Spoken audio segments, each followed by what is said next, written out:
Good evening. I'm Gene England, a resident here at Westminster Village. It's been quite a year, hasn't it? And as we come to the holiday season, I'm reminded of Jerry Herman's lyric from his musical Mame.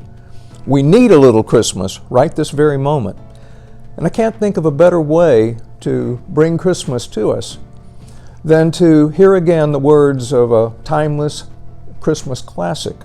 As I was preparing for tonight, I found to my surprise that in just 3 years, in 2023, we'll be celebrating the 200th anniversary of the first appearance in print of Clement Clarke Moore's timeless A Visit from St. Nicholas, better known by its famous first line.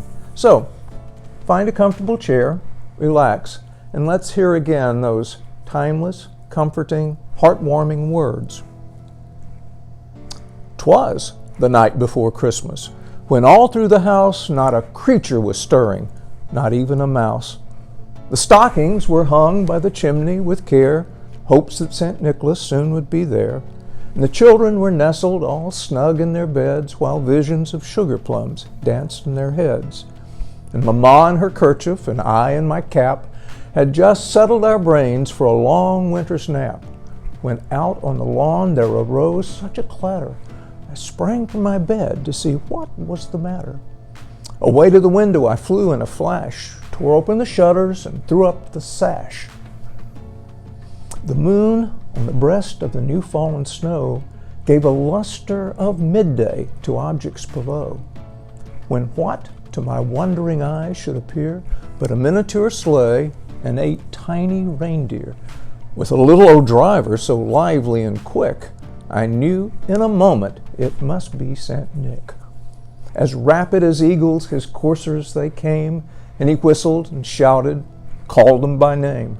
Now Dasher, now Dancer, now Prancer and Vixen, on Comet, on Cupid, on Donner and Blitzen, to the top of the porch, to the top of the wall, now dash away, dash away, dash away all. As leaves that before the wild hurricane fly, when they meet with an obstacle, mount to the sky, so up to the housetop the coursers they flew, with the sleigh full of toys, and St. Nicholas too.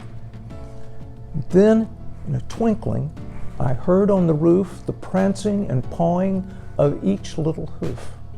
As I drew in my head and was turning around, down the chimney St. Nicholas came with a bound.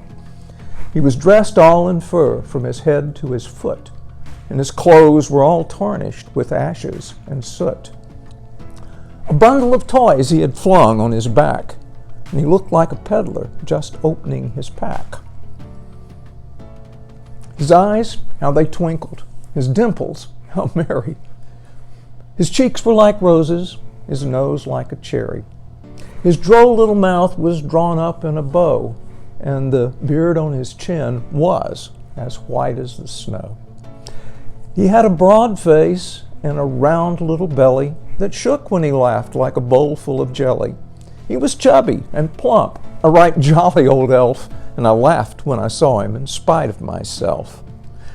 Wink of his eye and a twist of his head soon gave me to know I had nothing to dread. He said not a word, but went straight to his work and filled all the stockings, then turned with a jerk, and laying his finger aside of his nose and giving a nod, up the chimney he rose. He sprang to his sleigh, to his team gave a whistle, and away they all flew like the down of a thistle. But I heard him exclaim, ere he drove out of sight, "Happy Christmas to all, and to all a good night."